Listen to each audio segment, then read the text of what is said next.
Lauren Callaway, welcome to 7:30. Thank you for having me. How much of the domestic violence that you see is committed by a core group of repeat offenders, and is that where the focus should be? Well, in Victoria, we know that about 2,500 offenders are what we would call high-risk prolific offenders. They're coming to our attention more than 5 times a year. And then within that group, there's another 270 who are coming to our attention more than 10 times a year. So it's both a prevalence issue but also high-risk offending, and they are very problematic for police.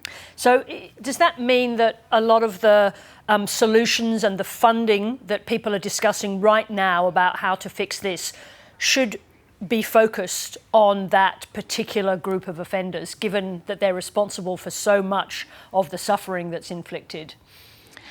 Look, I think within a systems response, it's not just police who focus on those offenders. I think the courts also have to really dig deep into what's driving that offender behaviour. Certainly, the support services have a role too with those offenders because they come with lots of red flags. It's not just about their offending. You'll see things like homelessness, poor impulse control, so that's that men's behaviour change work that needs to be done. You'll see drug and alcohol abuse, mental health issues. So they're not the easiest group to turn around. You just mentioned red flags. In your view and in your experience, what is the biggest gap in the prevention system that enables some of these terrible crimes that we've seen to take place? One of the biggest red flags would be breaching of intervention orders or breaching of any instruction from a court, whether that be from corrections as well. When an offender says, I'm not going to follow that order, they're basically disrespecting the law, but they're also disrespecting a victim's right to stay away from them, and we see that as a real problem. Now, there were, as I understand it, changes made to the bail laws in Victoria, the idea of which was to protect vulnerable people who have offended from overly onerous conditions. Has there been an unintended consequence for domestic violence offenders, that the system is too lenient or too forgiving of their breaches? Well, Victoria Police did participate in the bail reform conversations with the state government, so we were involved all the way through. We can still arrest someone when they breach their bail. There has been some concerns raised, but we're working through those at the moment, and there are a number of levers that Victoria Police can still use, our family violence safety notice being one, to bring an offender who breaches their bail. We can arrest them, put them before a bail decision maker, and they can be remanded. But in what I've been talking about really has been other what we used to call low-level breaching. Some breaches might be a text message, and that's not necessarily going to have you remanded if you breach your bail. So the offence of breaching bail has been removed, but we're working really hard to make sure that victim safety isn't compromised. Do you still think that we need a register for domestic violence offenders? Well, that was an idea that was put forward in 2015 to the Royal Commission by Victoria Police. But if we go back in time to 2015, we didn't have a mature system then. So if we go to 2024 today, the system looks very different.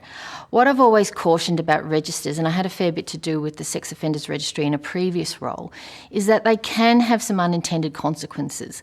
They can give people a false sense of, well, if someone's on the register, they're a perpetrator of family violence. Now, we know that many people will never report family violence to police. So there are many perpetrators out there who'll never appear on a police system. So when we talk about registers, I just think they have to be considered with caution. And there's a disclosure element that comes through. And I think more research needs to be undertaken to see where's the evidence that they actually improve safety. Let me ask you just a question about children. I mean, one of the hardest things for any police officer in particular to see is children witnessing family violence and its aftermath, of course, with the deep effect that that has on a child's development. What can police do if a child is present at a scene? Well, what happens in Victoria, we have a 39-question risk assessment, and 7 of those questions are specifically focused on children. So the first thing we can do is see them, recognise them, and feed what they have experienced into our risk assessment. We also need to make referrals on that risk assessment so that support services for the children and the family are put in place after we leave. There are some elements around protective intervention that apply within the family violence system around children who are really at risk. So those referrals might actually trigger some of those interventions. The other thing that we're working on in Victoria Police over the next few years is to really enhance our responses, seeing children as victims in their own right and understanding the trauma that they might experience, because we know that children who come from a violent home can at times themselves be violent, and they are showing up in other cohorts, like in youth gangs, like in juvenile justice environments, high harm, high risk offenders. A lot of them have a family violence background. I want to ask you a question about yourself. You describe your own approach to family violence and gender inequality more broadly, being formed not just by being a spectator, is how you put it. What are the events in your own life that shaped your approach?